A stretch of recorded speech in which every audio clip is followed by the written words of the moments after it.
We're going to discuss one of the most important musicians, singers, songwriters in the history of jazz, Billie Holiday, dubbed Lady Day by Lester Young, and of course she gave Lester Young the nickname Prez.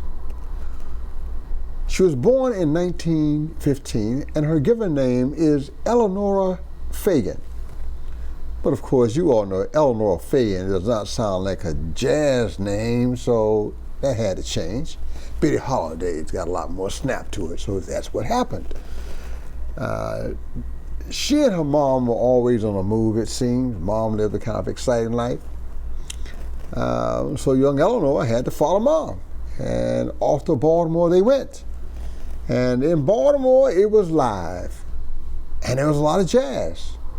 So young Eleanor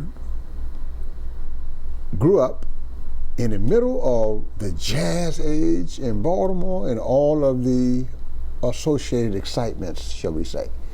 Which means she grew up really, really fast. Which meant she had a old soul at a very young age. Fast forward to early 30s.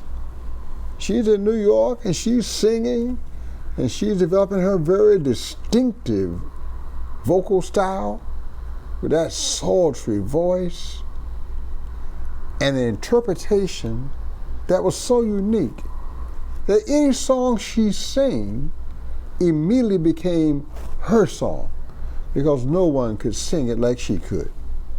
She was discovered by John Hammond early in her career, and he set her up with a recording session with the great Benny Goodman, the king of swing. It was a successful record, but Billie did not like those stuffy big bands too much. She even recorded with Duke Ellington and Count Basie, but not for long because she preferred the small, intimate combo that was becoming vogue and would lead to the bebop age. Now, somewhere around 1936, during an extended engagement at Cafe Society, she discovered a poem called Strange Fruit, written by a young Jewish poet. She fell in love with it. And so music was written directly for her vocal style. And this became her signature song, especially at Cafe Society, because this was a very unusual club, much, much different from the Cotton Club in New York. This club was one of the first integrated clubs in New York. That's right, black and white people together. That's right. They were way ahead of their time breaking down these racial barriers, and of course Billie loved that. Now, after a while, there was such a demand for her to sing this song night after night, she thought she'd record it. Unfortunately, her recording company said, oh, no, we're not recording that thing, it's too controversial, no. Yeah, America always has had a problem with facing certain racial truths. Not to be dissuaded, she simply went to an independent label and recorded it. It became one of the most important and popular recordings of her entire career. Unfortunately, it led to a downturn in her career because there were some people who had an adverse reaction to the content of the lyric. Nonetheless, she made the point, and she awakened people to a problem. You see, Billie was always concerned about inequality and justice. She wrote the song, God Bless the Child. Great songwriter she was.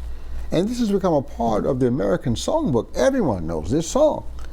She took songs like The Man I Love and Porgy and made them her songs, signature songs for her style.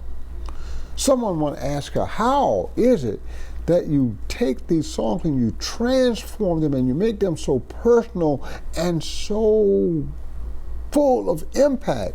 She said it's just like eating roast duck at a Chinese restaurant and the person looked confused. And she said, I love roast duck.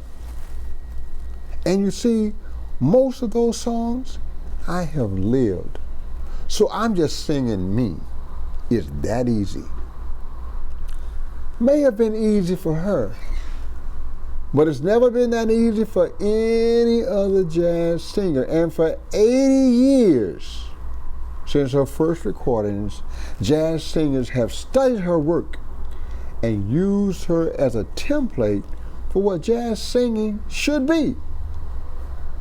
I know many jazz singers who will tell you that Billie Holiday is the real deal. Even the great Betty Carter will tell you that. Now, here it is.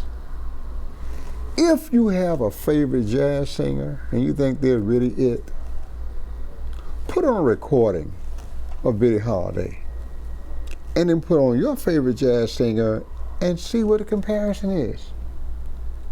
That's where you tell real from Memorex. She is still the standard by which all great jazz singers are measured. And most of the honest ones will tell you that.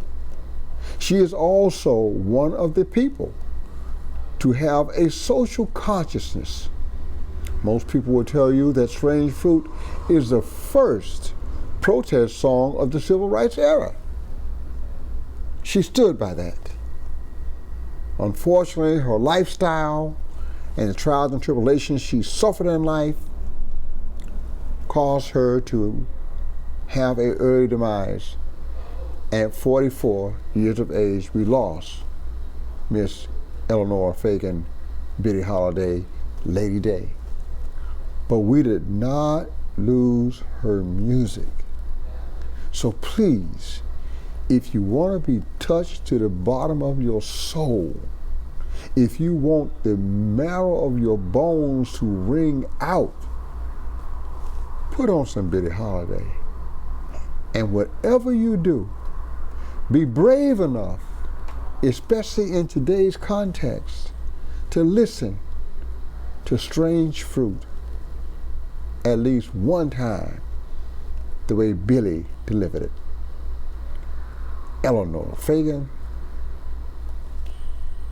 Billie Holiday, Lady Day, the legend, the great singer, the great songwriter, and the champion for equality and justice. Thank you.